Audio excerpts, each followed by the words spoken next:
أعوذ بالله من الشيطان الرجيم بسم الله الرحمن الرحيم الحمد لله رب العالمين والصلاة والسلام على سيدنا ونبينا وحبيب قلوبنا وشفيع ذنوبنا وطبيب نفوسنا أبي القاسم المصطفى محمد اللهم صل على محمد وآل محمد وعجل فرجهم وعلى أهل بيته الطيبين الطاهرين واللعنة الدائم على أعدائهم أجمعين من الآن إلى قيام يوم الدين. For the love of our beloved Prophet and his beloved progeny, please recite a second loud salawat. اللهم صل على محمد وآل محمد وعجل فرجهم. For the hastening and the return of our beloved 12th Imam, a third final loud salawat. اللهم صل على محمد وآل محمد وعجل فرجهم. Assalamu alaikum to all the brothers and sisters who are in the group chat or in the chat section, and I hope everyone is doing well, inshallah. We will tonight continue with the discussion that we were having in terms of sharing ahadith and verses of the Quran that help us understand the essence and the nature of the world that we live in. We started talking about this last week, and I thought that it was a topic that requires much more time, but as it relates to our Thursday night sessions, at least tonight also we'll be discussing this topic. For next week, we'll have to see if we want to continue with this topic or move on to a separate topic.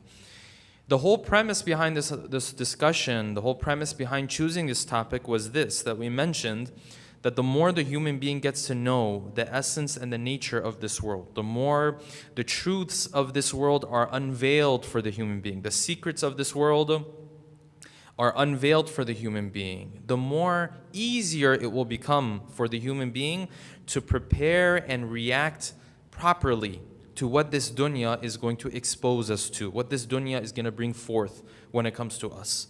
The more knowledge I have of what this dunya is like, and the more I go to the Ahlul Bayt and they tell me what's going on behind the scenes, what's going on, between the lines, so to speak, the more insight they give me into what this dunya is like, the easier it will be for me to prepare. When this dunya wants to do whatever it wants to do with me, I will know how to react and I will know how to prepare if I'm going to move on from this world. This was the premise behind our discussion. That's why we started from the very first point, and that was, why does Allah subhanahu wa ta'ala and the verses of the Quran name this dunya as the dunya? Why do they refer to this world as the dunya?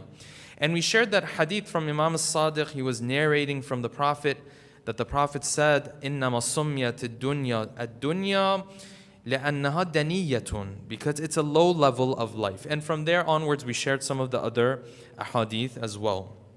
Tonight, inshallah, I want to continue with this discussion and share some of the other ahadith that we have in this regard, and also some of the verses of the Quran that really put this world and this life into perspective. The more you gain knowledge of this world, the more it will help you to distance yourself from it when the time is necessary for you to do that.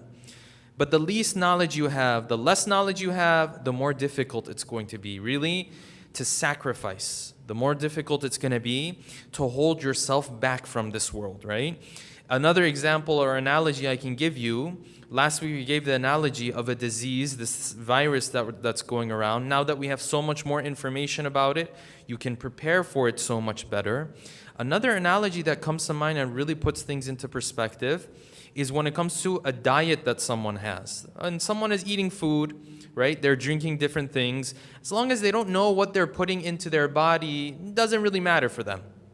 They don't really care too much. And in fact, if you were to take away things that they're used to eating, it would become difficult for them because you're changing their norm, you're changing their routine, and they might even resist. Why? Because this person doesn't really have knowledge of the harms of what he's putting in his body. Now, with more technology, with more information, you tell him that what you're putting in your body are GMOs, what you're putting in your body is, for example, the milk of a cow that is not grass-fed, it's only grain-fed, for example, or so on and so forth. Then all of a sudden it becomes a lot easier for him to watch his diet. It becomes a lot easier for him to be careful what he puts in his body. It's easier for him to sacrifice because the value of this food that he had in his mind before is crushed now. It's taken away. It doesn't really hold too much value from his perspective. And even beyond that, he sees it as a threat now. Similarly with the dunya. So when you go to the verses of the Quran, of course there are many that speak of the dunya, but one that truly stands out, and I think puts the whole dunya into a perspective for us, is this. And this is verse 45 from Surah Yunus, which is the 12th surah of the Quran. أعوذ بالله من الشيطان الرجيم ويوم يحشرهم. And when the day comes where Allah subhanahu wa ta'ala gathers all of the people. In some languages, maybe in Urdu as well, in Farsi we have this, that we refer to the day of judgment as al-mahshar. Mahshar, hashr means when you gather people. وَيَوْمَ يَحْشُرُهُمْ. And when that day comes where Allah subhanahu wa ta'ala gathers all of the human beings, then what is their feeling in those moments when they gather them? كَأَن لَمْ يَلْبَثُوا إِلَّا سَاعَةً مِّنَ النَّهَارِ.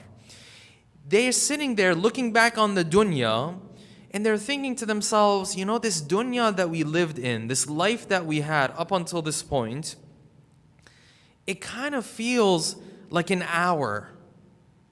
It doesn't feel like we lived for years and years. It feels more so like we lived for an hour, you know, maybe for a short period of time. That's what it feels like. It doesn't even feel like for them, like a day even. It doesn't even feel like a full day.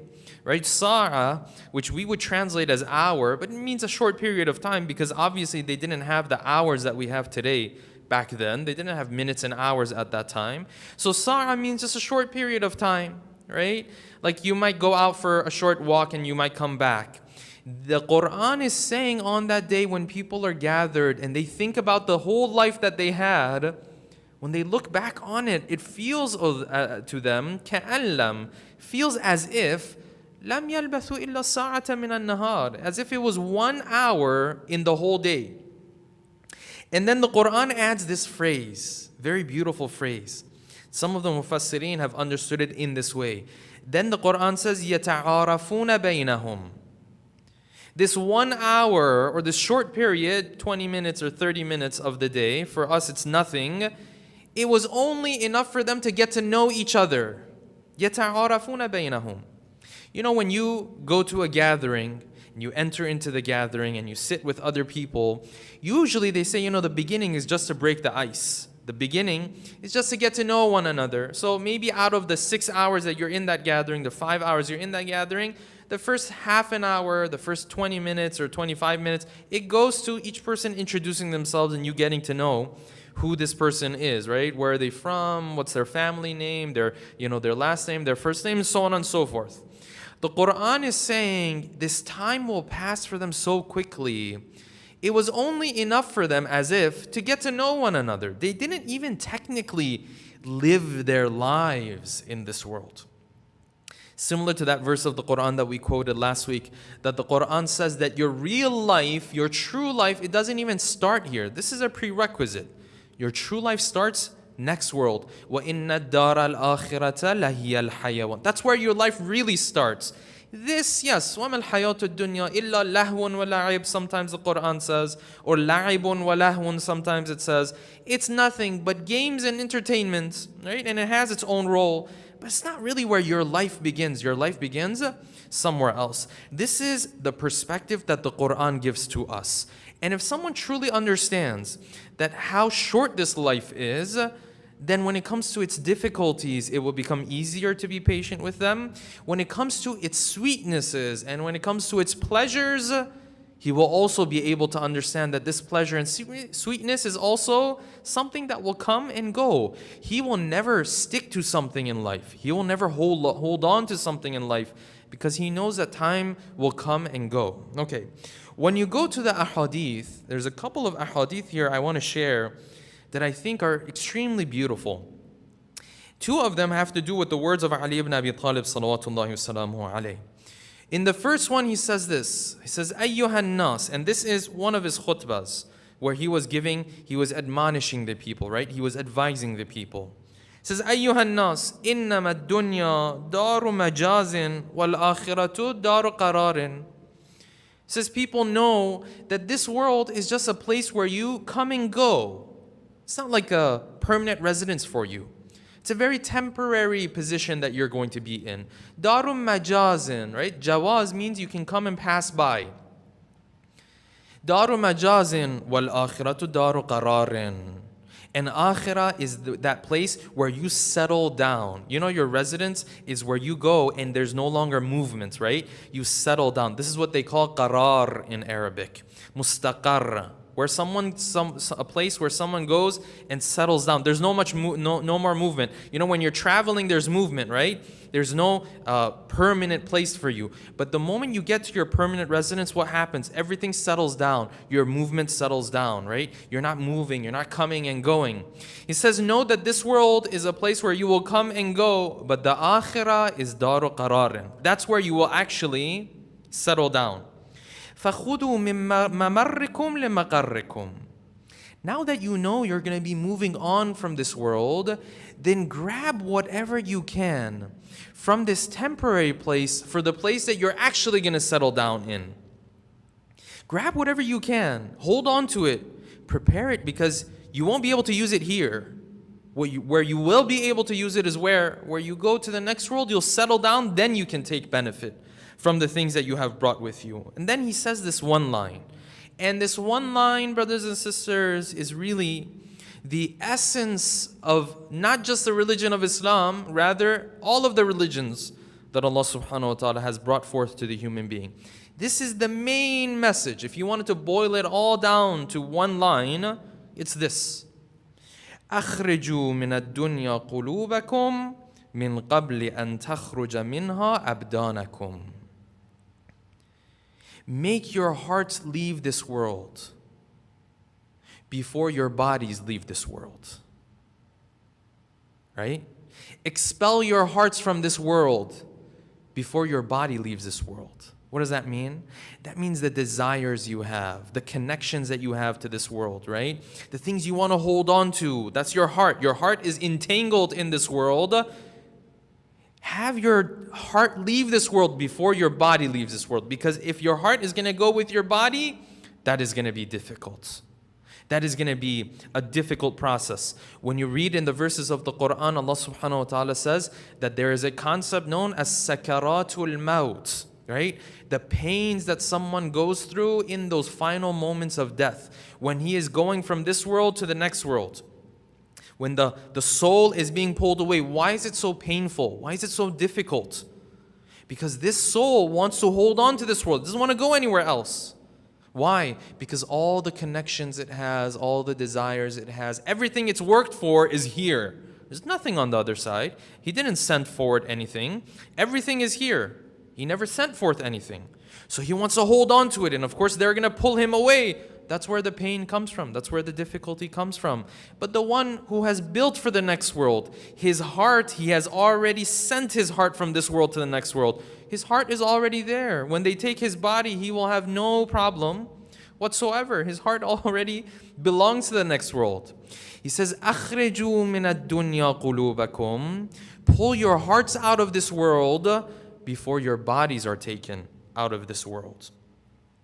Then he continues, فَفِيهَا أُخْتَبِرْتُمْ. Because in this world you're going to be tested. وَلِغَيْرَهَا خُلِقْتُمْ. But you were created for something else. You were created for somewhere else. Yes, you come into this world, you'll be tested in this world, but that wasn't the final purpose. You were going to go to a next world. You were going to live in a greater world.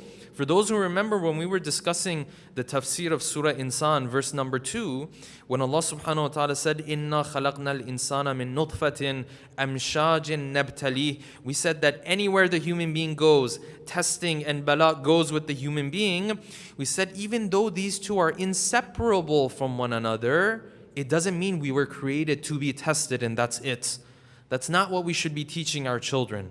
There is something that's going to come out of the testing, which is my spiritual growth, which is going to translate into blessings in heaven, pleasures that no ear has ever seen, pleasures that no, essentially, eye has ever seen or ear has ever heard or no intellect has ever imagined. That's what Allah subhanahu wa ta'ala created us for.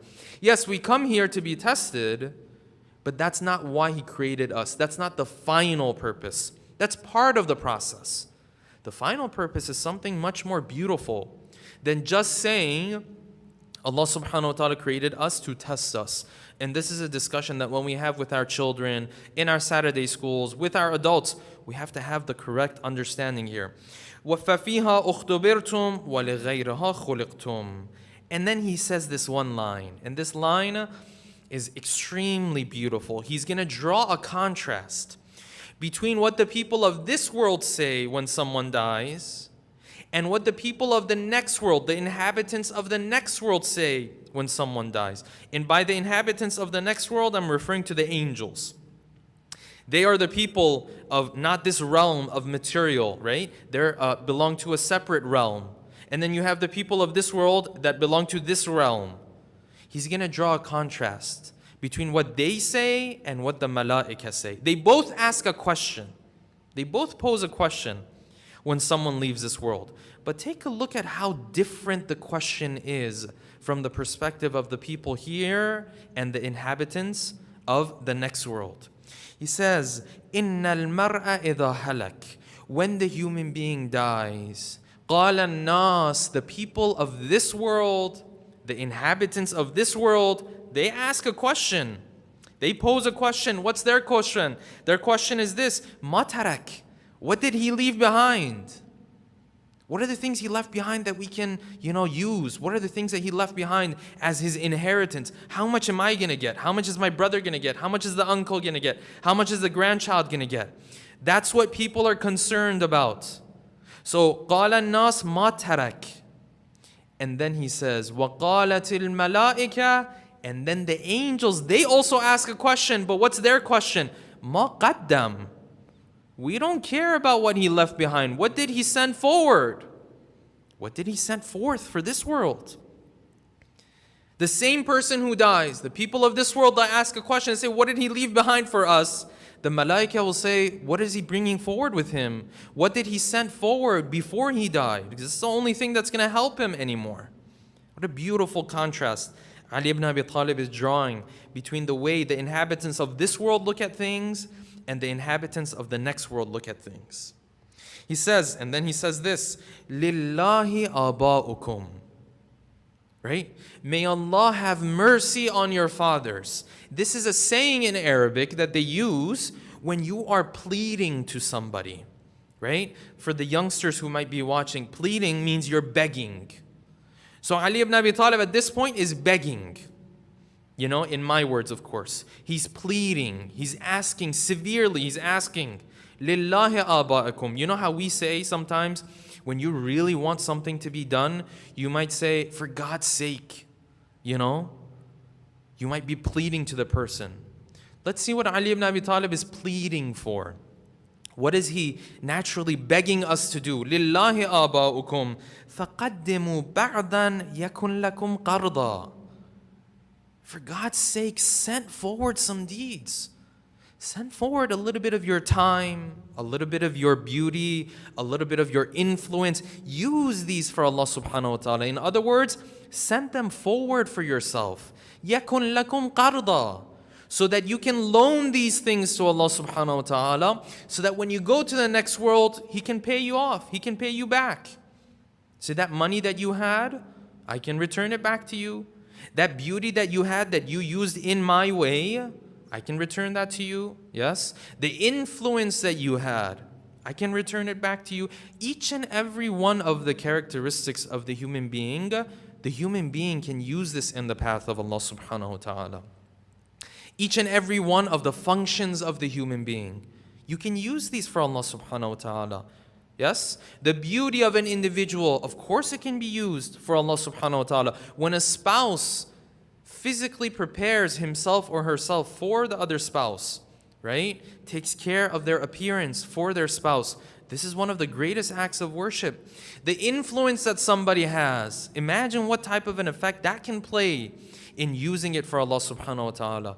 The money, the time even. Sometimes it's not your money. Sometimes it might be your time. Sometimes it might be a knowledge that you have that people come and ask questions about a specific expertise that you have. And you just provide some of your knowledge. For you, it's free. Only thing it takes is your time. And you just provide that. These are things that you are sending forward. You are loaning them to Allah subhanahu wa ta'ala, so that when you go across this bridge, on the other side, He can then do what? He can then pay you back for them. So Ali ibn Abi Talib is begging. He said, فَقَدِّمُوا بَعْضَ. At least some of the stuff you have. Not all of it. You need some of it. You need some of your own money for yourself. You need some of your influence for yourself. Right? You need some of your time for yourself. No problem. But ba'dan, at least a little bit of it. Send it forward. يَكُنْ لَكُمْ قَرْضًا وَلَا تُخْلِفُ كُلًّا فَيَكُونَ فَرْضًا. But don't make it such that you leave all of it behind here and then it becomes a problem for you in the next world. The perspective Ali ibn Abi Talib is giving us of the relationship between this world and the next world, very different from what societies teach us, from what people teach us. And when I say societies, maybe back in the day, 30 or 40 years ago, you could have said living here and living in the East or living, back home, it was different. Today, it's not like that anymore. Today, the whole world is connected. Today, you can be anywhere and there is a culture that is built around the dunya. There's a culture that's built around entertainment and pleasures and investing your whole life into building just this life. Doesn't matter where you live anymore, really. And Ali ibn Abi Talib is telling us this perspective is very different from the way I see things. I see things in a different light altogether. Then he moves on in another hadith I want to share with you, and inshallah we'll bring this discussion to an end. He says this. This is a letter that he is writing to Muawiyah. And we know that Ali ibn Abi Talib and Muawiyah, especially after the third Khalifa was killed, that they had a number of letters back and forth. Because when the third Khalifa was killed, Ali ibn Abi Talib, by some, was accused of being the killer of Uthman, of course wrongfully, and we know that there's no evidence for this in history. In fact, there's evidence to the opposite of it, to the fact that Ali ibn Abi Talib was protecting the Khalifa at this time. Yes?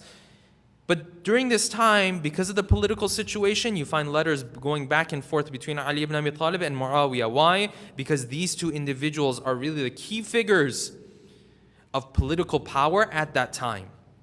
At that time, everyone knew if anyone is going to be in charge, it's either going to be Ali ibn Abi Talib or it's going to be who? It's going to be Muawiyah. Yes, there was Talha, yes, there was Zubayr, and there were others, but people did not look at them as individuals who would have this power.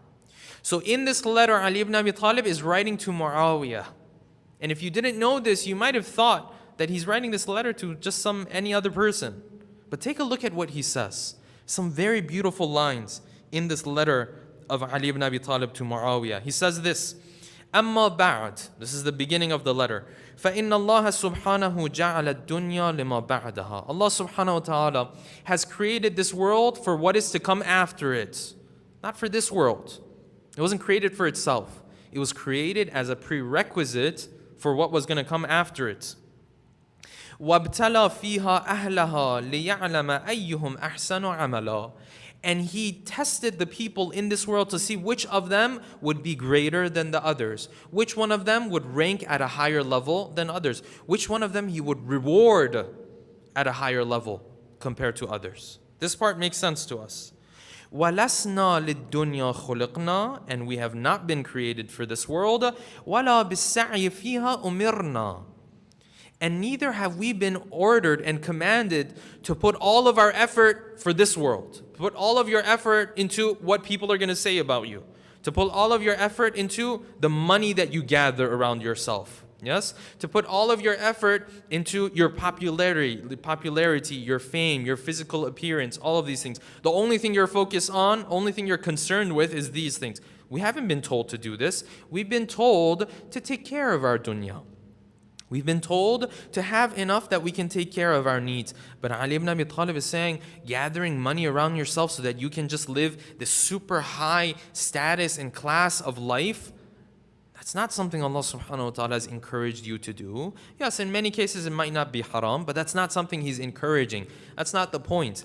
And I want to make this quick disclaimer here before we continue with the hadith, that in the seerah of the Ahlul Bayt, producing wealth is highly encouraged. Producing wealth, being a resource of wealth, highly encouraged.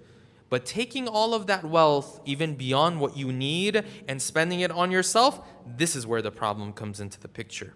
We've talked about this before in one of our lectures on the seerah of Ali ibn Abi Talib. That Ali ibn Abi Talib was the type of person, he produced a lot of wealth. But the point is, did he keep all of that wealth for himself? So I want to make that clear. We need to have people in our community who produce wealth. Why? Because this is a community. You're going to have individuals who are going to be weak. They're going to be less fortunate. They have to have people looking after them. We need the wealth and the resources of this world. But the question is, when I'm producing this wealth, am I keeping it for myself? Or am I keeping enough to take care of my needs, and then the rest of it I am using for the betterment of the individuals around me? Some of them might be here, some of them might be back home, whatever the case may be. Some of them may not even be Muslim and might be in need of your help, right? In need of your assistance. That is where the discussion lies. Recite a salawat, please. Allahumma salli ala Muhammadin wa ala Muhammad wa ajjil farajahum.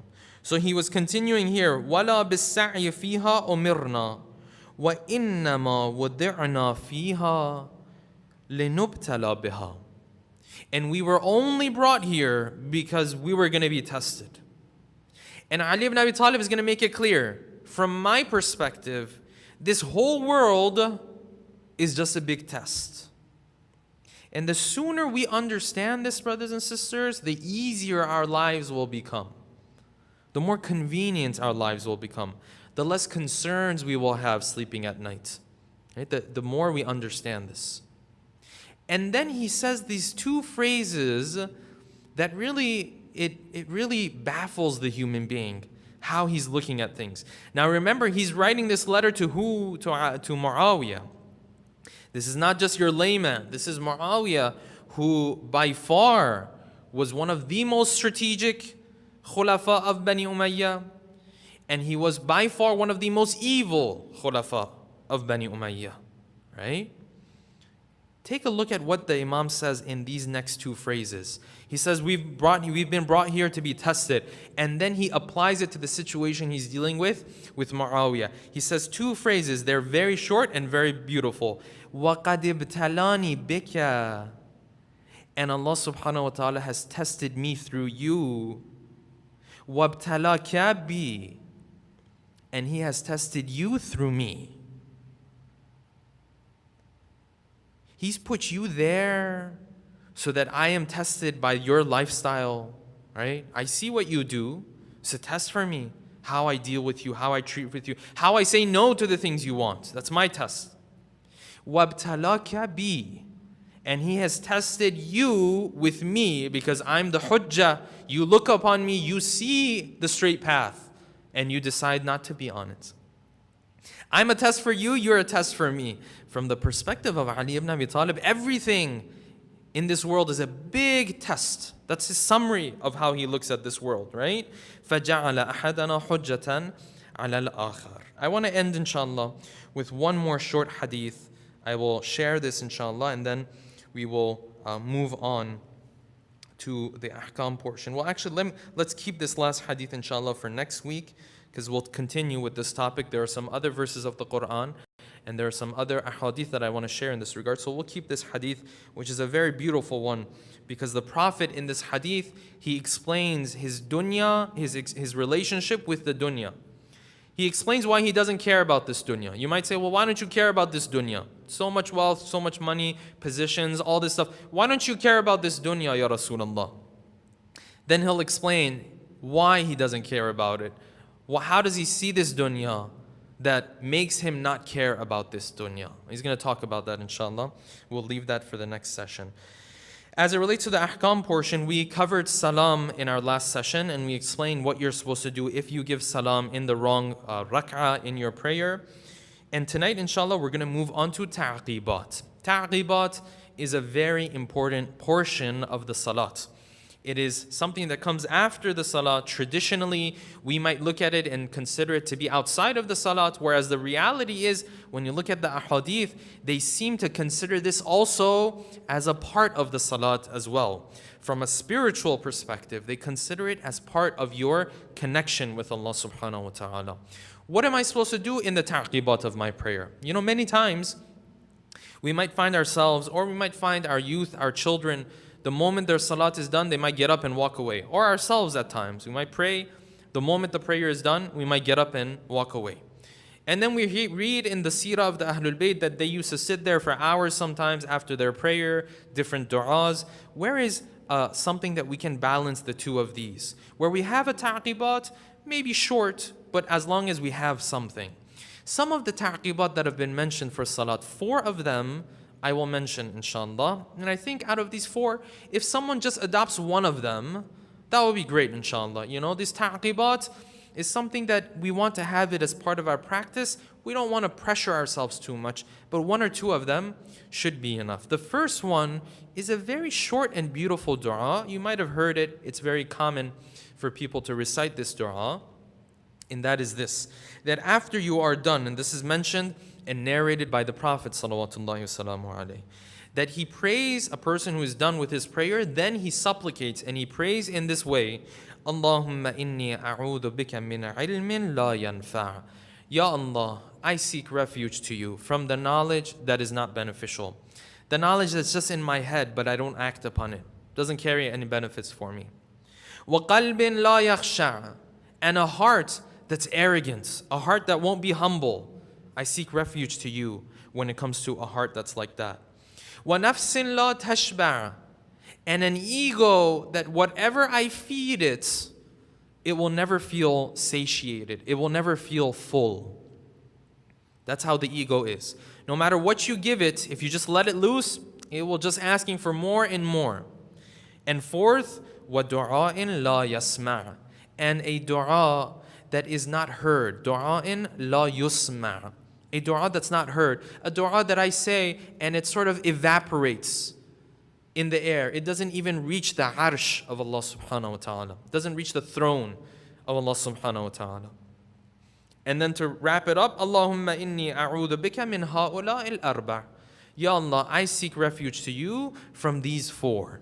Very beautiful and short dua. It might take you 15 seconds if you learn the dua.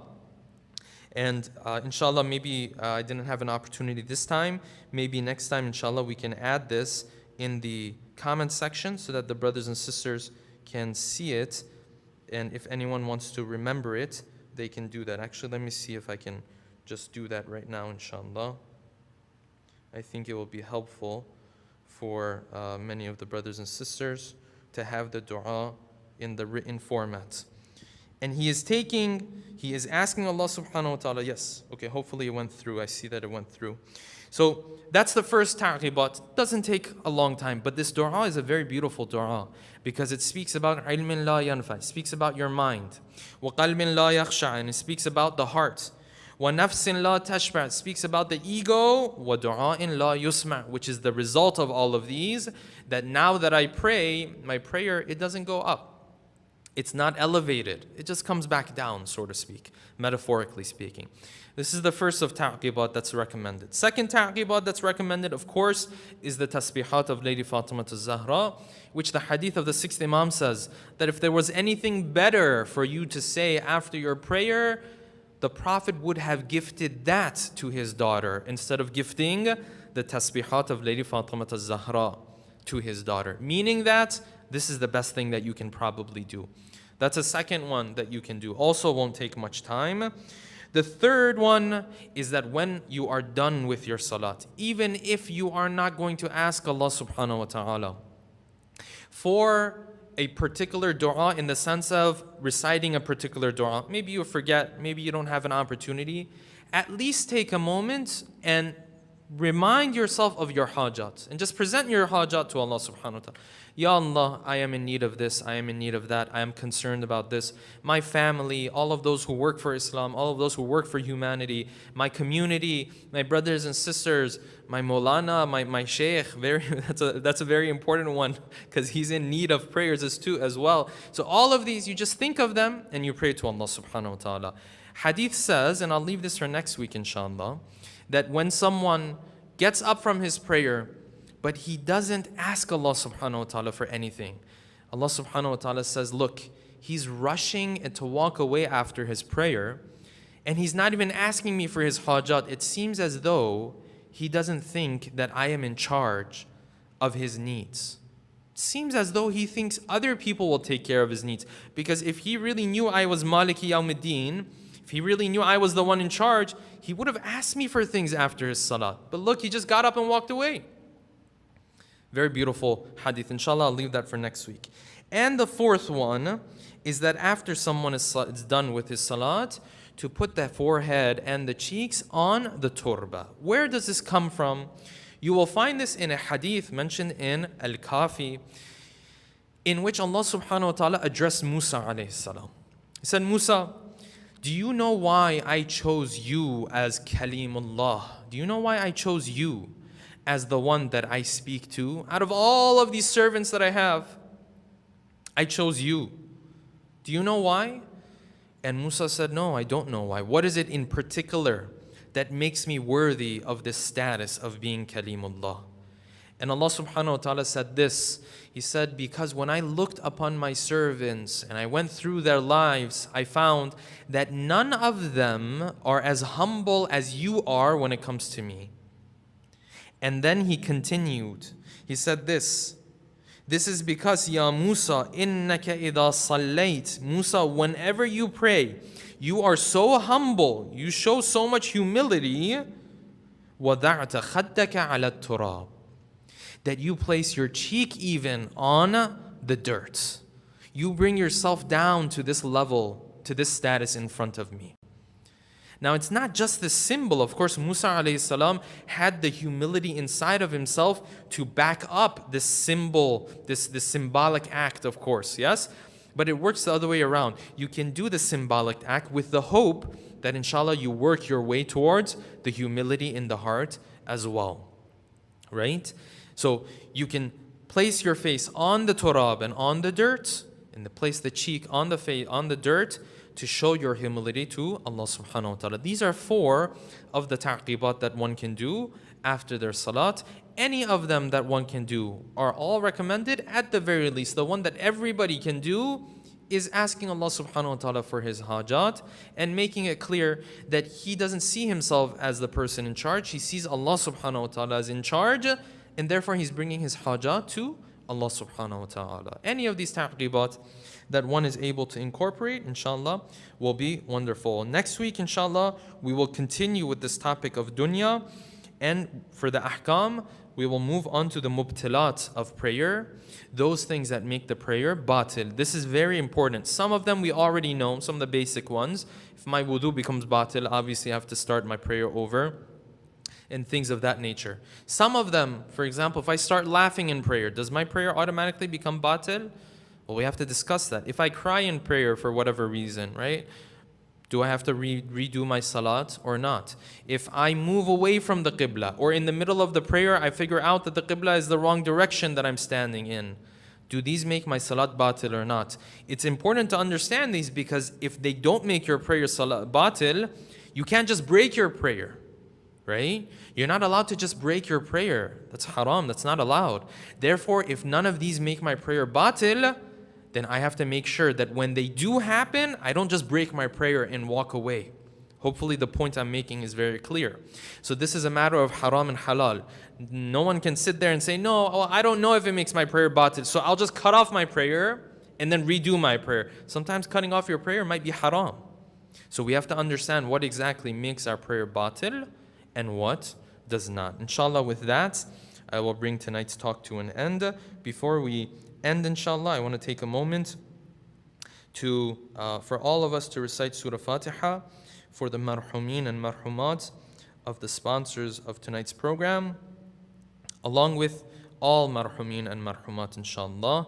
The sponsors of tonight's program are Sayyid Maqsood Ali Shah, or forgive me, in loving memory of Sayyid Maqsood Ali Shah, son of Sayyid Mahmoud Ali Shah, and the sponsors are Fawad Naqwi and family. Let's take a moment to recite Surah Fatiha for their marhumin and marhumat, especially, as well as all of your marhumin and marhumat, with a loud salawat ala Muhammadin wa ali Muhammad. Bismillah ar-Rahman ar-Rahim, alhamdulillahi rabbil alameen. الرحمن الرحيم مالك يوم الدين إياك نعبد وإياك نستعين اهدنا الصراط المستقيم صراط الذين أنعمت عليهم غير المغضوب عليهم ولا الضالين